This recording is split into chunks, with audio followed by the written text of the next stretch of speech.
Hello friends, कशा आहात तुम्ही? मी शीतल शिंदे स्वागत करते तुमच्या सर्वांचं आपल्या चॅनलमध्ये, ज्याचं नाव आहे आम्ही दोघी जावा.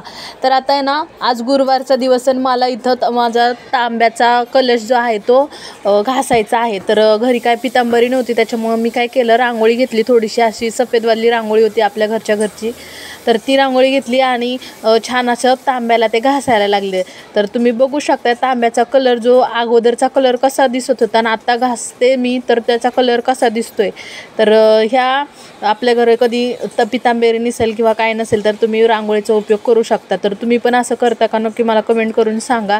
तर ह्याच्यामध्ये थोडंसं लिंबू पण, तुम्ही लिंबू लावून सुद्धा घासू शकता. तर बघा तुम्ही, माझा हात किती काळा झाला आहे. हा तांब्याचा सगळा काळा रंग येतो माझ्या हाताला आले आणि तांब्या छान असा चकचक चकचक झालेला आहे. तर असा मी तांब्या स्वच्छ केला आहे. दुसरा गुरुवारच्या हार्दिक शुभेच्छा. तर आज आहे उपवास आणि आज मी चक्क काहीच नाही बनवलेलं, खिचडी वगैरे काहीच नाही बनवलं. तर मी बाहेरून आणलेले हे बटाट्याचा चिवडा आणलेला आहे, तिखट, मला हा आवडतो. उपवास कधी असेल तर मग मी बटाट्याचा चिवडा हा आवडीने आणते कधी पण. त्या नायलॉन चिवडा पण मला आवडतो, पण नायलॉन चिवडा यावेळेस काय भेटला नाही. त्याचबरोबर मी भरपूर अशी शॉपिंग केलेली आहे ह्यासाठी. देवी बसणार आहे त्यासाठी, म्हणजे पूजा वगैरे मांडायची त्यासाठी. तर भाजी पण आणलेली आहे रात्रीची, सगळं मी आत्ताच करून आलेली आहे. तर म्हटलं आता थोडंसं काहीतरी खावं, म्हणून आता मग म्हटलं की हे खावूया आता आपण. तर आता चला मी खाते, बोलल्यानंतर थोड्या वेळात पूजा वगैरे मांडायची आहे. तर संध्याकाळचा वेळ झालेला आहे, झाडून वगैरे झाल्यानंतर मग मी इथं काय केलेलं आहे, लेपन करत आहे उंबऱ्यावरती. तर पहिली गोष्ट, आमच्या घराला उंबराच नाही आहे, तर त्याच्यामुळे मला खूप असं वाटायचं आधीपासून की लोक जसं करतात, लेपन वगैरे करतात उंबऱ्याला, ते छान असतं, चांगलं असतं केलेलं. पण माझ्या घराला उंबराच नाही, तर मी काय करू. पण आपण जे आहे त्याच्यामध्ये पण आपण करू शकतो. तर मी ना, आमच्या घराला उंबरा नाही, तर तरी पण मी करण्याचा प्रयत्न केलेला आहे लेपन वगैरे. त्यानंतर आता मी इथं रांगोळी वगैरे काढून घेते आहे, मस्त अशी रांगोळी. कलर कॉम्बिनेशन बघा कसं वाटतंय ते. तर लेपन मी पहिल्यांदाच करते लेपन वगैरे, आणि अशी पूजा मी पहिल्यांदाच करते लेपन वगैरे लावून. तर म्हटलं की बघूया किती कसं वाटतंय, छान वाटतंय. आणि दारासमोर असं लेपन वगैरे लावल्यानंतर खरंच ते खूप छान सुंदर दिसत होतं. त्यानंतर मी इथं रांगोळी वगैरे छानपैकी काढून घेते आहे. नॉर्मल माझी रोजची जी रांगोळी आहे तीच करते, फक्त कलर कॉम्बिनेशन वेगळं चेंज करत आलेली आहे. तर आता माझं पूजा वगैरे मांडायचं काम चालू आहे. म्हटलं अगोदर रांगोळी वगैरे काढावी, नंतर मग हे पूजा वगैरे मांडून घ्यावी. तर आता मस्तपैकी अशी रांगोळी काढून घेतलेली आहे. तुम्हाला दरवाजा कसा दिसत असेल नक्की बघा, आणि छान दिसतोय का हे कलर कॉम्बिनेशन वगैरे रांगोळीचं वगैरे. तर नक्कीच आपल्या घरामध्ये एक पॉझिटिव्ह ऊर्जा येईल हे लेपन वगैरे केल्यानंतर. त्यानंतर इथं देवीला पण मी इथं देवीच्या समोर अशी छान अशी रांगोळी काढलेली आहे. माझ्याकडे एक ते छाप होता, तर त्यानेच मी रांगोळी छानपैकी काढलेली आहे आणि साधी सिंपल अशी पूजा मांडलेली आहे. माझ्याकडे मी 4 फळं नव्हते आणली, घरामध्ये फळं होती, केळी होती, आणि त्यानंतर पण ह्यांनी ऑरेंज आणलेले. त्यानंतर मग म्हटलं कशाला दुसरे फळं, मग घरातलं जे फळं होते तेच मी 4 मांडलेले आहेत आणि एक केळी मांडलेली आहे. त्यानंतर आज स्वयंपाक मस्तपैकी बनवायला घेतलेला आहे. किचन वगैरे साफ करून घेतलेलं आहे पाणी आल्यानंतर. त्यानंतर मला आता स्वयंपाक करायचं, पीठ वगैरे मळून ठेवलेलं होतं मी. तर आता स्वयंपाक वगैरे करते मी. इथं भांडं वगैरे पडलेले. तर संध्याकाळची वेळ असल्यामुळे लय गडबड असते घरामध्ये. स्वयंपाक करायचा असतो, पाणी येत असतं, त्याच्यामुळे मग पाणी भरायचं असतं, मुलांना सोडवायचं असतं, झाडू वगैरे मारायचं असतं, पूजा करायची असते, आणि हे सगळं आवरत मग सगळं हे करत असते. तर मी काय केलं, आता अगोदर मी पूजा मांडून घेत असते. 5 वाजता पूजा मांडून घेते आणि त्यानंतर मग वेदांतला वगैरे समीक्षा वेदांतला घ्यायला जाते. आणि त्यानंतर मग तिकडून आल्यानंतर मुलांची लगेच घाई होते की त्यांना ट्युशनला जावं लागतं. मग ट्युशनला गेल्यानंतर मग आल्यानंतर मग मला वेळ, म्हणजे तेवढ्या वेळात मला वेळ नसतो अजिबात. मग मी अगोदरच पूजा मांडून घेते आणि नंतर मग 6 वाजता जर मांडायला गेलं तर मग खूप उशीर होतो पूजा मांडायला. त्यानंतर मग मी अगोदर मांडून ठेवते आणि नंतर मग मुलांना सोडून आल्यानंतर मग ते कथा वगैरे वाचते.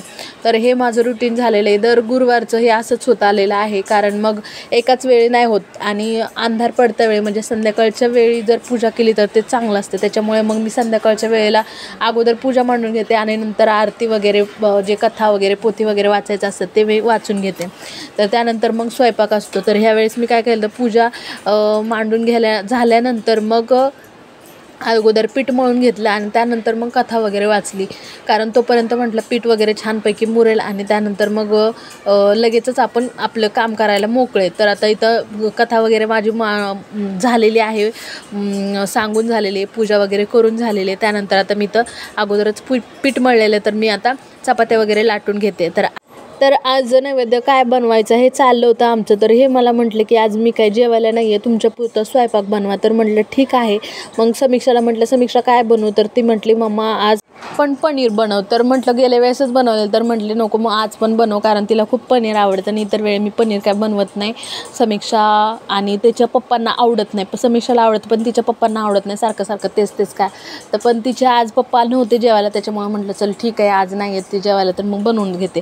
तर आता इथं मी पनीर वगैरे सगळं हे करत आहे. मस्तपैकी चपात्या झाल्यानंतर मी पनीरचा मसाला भाजलेला आहे, पनीर भाजत ठेवलेले. तर तो मसाला जो आहे तो मी इथं बारीक करून घ्यायसाठी मिक्सरमध्ये काढून घेत आहे.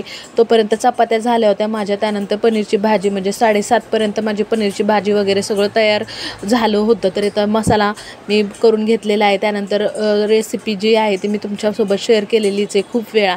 तर अचानक त्यांचा फोन आला आणि म्हटलं की माझं बाहेर जायचं कॅन्सल झालेलं आहे, जेवायचं मी घरीच येणार आहे जेवायला. ते तरी बरं मी अगोदरच चांगलं जास्त पीठ मळून ठेवलेलं, कारण माझं असं असतं की प्रत्येक वेळी म्हणजे मी कधी पण जास्त पीठ मळून ठेवते, कारण कधी पण काय ना काय हे होतं आणि आपल्या चपात्या जर कमी पडल्या किंवा जेवण कमी पडलं तर मी कधी पडू नाही देत तसं, कारण परत करायला लागतं म्हणून. तर म्हणून मी अगोदरच जास्त करून ठेवलेलं, त्याच्यामुळं ते तरी बरं. तर ते आले जेवायला तरी काय नाही, हे नाही, रोजच्याप्रमाणे मी स्वयंपाक केला होता. असं नाही की ते येणार नाहीत म्हणून मी कमी स्वयंपाक केला, तर रोजच्याप्रमाणे स्वयंपाक केला होता. तर आज मला बनवायचं होतं पावट्याचा भात. हे मी ना जेव्हा मी तिकडं राहायला होतो मावळात, तर तिकडं हे पावट्याचा भात वगैरे मी शिकलेली आहे तिकडे, तर तसंच बनवणार आहे.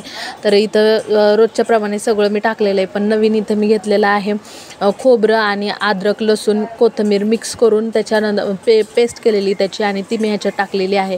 कांदा टोमॅटो सोबतच अद्रक लसूण खोबऱ्याची पेस्ट, आणि त्यांनी भाताला खूप छान चव आली. त्याच्यामध्ये माझ्याकडे गाजर होतं तर ते पण टाकलं, थोडंसं बटाटा टाकला, कारण समीक्षाला बटाटा आवडतो भातातला, त्याच्यामुळे तो पण टाकला. आणि मस्त असं त्याला छान फोडणी दिली आणि सुगंध खरंच खूप छान येत होता. खरंच खूप सुंदर असा सुगंध येत होता आणि कलर पण खूप छान दिसत होता. तर ते सगळं एकत्र मिश्रण केलं आणि त्याच्यानंतर मग तांदूळ धुवून टाकले. मस्तपैकी असा भात पण रेडी होईल आता थोड्या वेळातच. तर तांदूळ आपला घरचाच मी तांदूळ वापरते भाताला वगैरे, कुठला पण बिर्याणी वगैरे बनवायचं असेल, नॉर्मली भात जरी बनवायचा असेल, फोडणीचा भात काही जरी बनवायचं असले तरी माझ्याकडं घरचं तांदूळ आहे. तर तो कोलम आहे तर तोच मी वापरते आणि त्याचीच टेस्ट आम्हाला खूप आवडते. तर आता ही छानपैकी झाकून घेते आहे आणि 2-3 शिट्ट्या झाल्यानंतर छान आपला भात असा तयार झालेला आहे. तर मस्तपैकी भात छान आता कलर दिसतोय तुम्हाला वेगळा, पण खूप छान असा पोपटी कलरचा भात झाला होता मस्त असा. आणि त्यानंतर जेवण मी त्यांना सांगितलं होतं की तुम्ही येताना श्रीखंड घेऊन या, म्हणजे आजचा नैवेद्य होता श्रीखंड, चपाती सोबतच पुलाव आणि पनीरची भाजी. तर सगळ्यांना खूप आवडलं होतं. तर चला आजचं जेवण पूर्ण करूया. आजचा व्हिडिओ कसा वाटला नक्की सांगायला विसरू नका. भेटूया पुढच्या व्हिडिओमध्ये, तोपर्यंत बाय बाय.